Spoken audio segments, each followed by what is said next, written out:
And our next guest is working to help educate teens on how to use it safely. And we're pleased to say we're joined now by Elena Sinel, the Chief Executive of Teens in AI. Let's start with what's actually happening at the moment in bedrooms, in classrooms, every day, because it's 7 out of 10 teenagers are saying that they're using AI daily. I'm shocked by that, actually.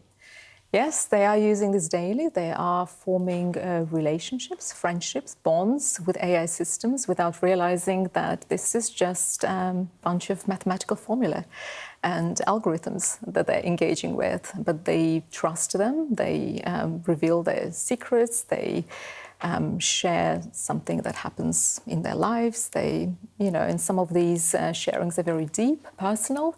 And of course, we already have evidence of psychosis, and we have evidence of delusions. We have evidence of that dependency, emotional dependency, and which is not something we see as a safe practice. So it's worrying times at the moment. That's incredibly bleak, really. It makes me feel as though our kind of young people are guinea pigs for this at the moment, because it's being devised by adults and then rolled out to a generation that don't have the tools for life, at the best of time, when life is kind of how it's been for previous decades. But now we're adding in this maelstrom of information that can respond to them in a myriad of different ways, both positive and negative. Call it a social experiment, yes, which probably is not, something that we haven't even seen all of the consequences of this, but it is concerning, and of course we do need to put guardrails, and safeguarding is something that we all should be concerned about. So we did welcome Keir Starmer's announcement that he wants to hold tech companies accountable, not only social media, I hope, but also those who are developing those chatbots should also be held accountable, because of course children are interacting with these tools every day. What struck me particularly around all of this is that almost half of schools actually say they're not prepared for AI, how to use it, how to spot it.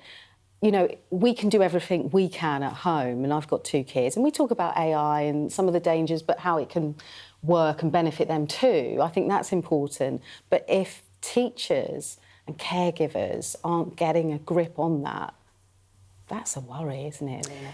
Well, it's shocking to me as well that not every teacher gets the training of what is AI, what is not AI. I think a lot of teachers see AI as just ChatGPT and generative AI systems. There is a lot more to AI than that. But also, schools just don't have basic policies. And it doesn't matter whether it's a private school or a state school. We just see this throughout. Probably the majority of private schools do have policies, but state schools don't. And the government doesn't have a template that every school could just use. There is a little bit of guidance I found on DfE website, but schools are pretty much being told, well, this is for you to figure out, and how you use AI, or whether you want to use AI or not to use AI, it's up to you, which I think is sort of the responsibility, I think, should really stay with the government and Department of Education, and teachers should be provided with quite a bit more guidance than that. And I know, in general, teachers would like to use systems that could help them, alleviate some of the admin, and I've seen some teachers who would actually like help with marking, which I think is very, highly problematic and ethically compromising. And of course, a lot of the parents would have issues with that. But we're seeing teenagers engage with these systems to help with their homework. So we're calling for perhaps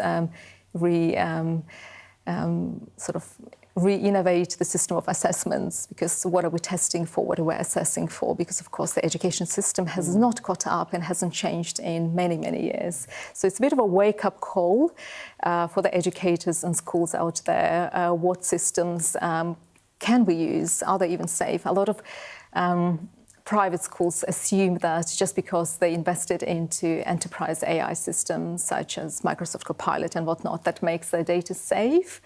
Well, that is not the case, and we know that. And of course, we always advocate to minimize those systems even being used in schools, because of course we've seen already evidence of cognitive decline and reliance on those AI systems in a way where it doesn't really have any positive impact on learning outcomes at all.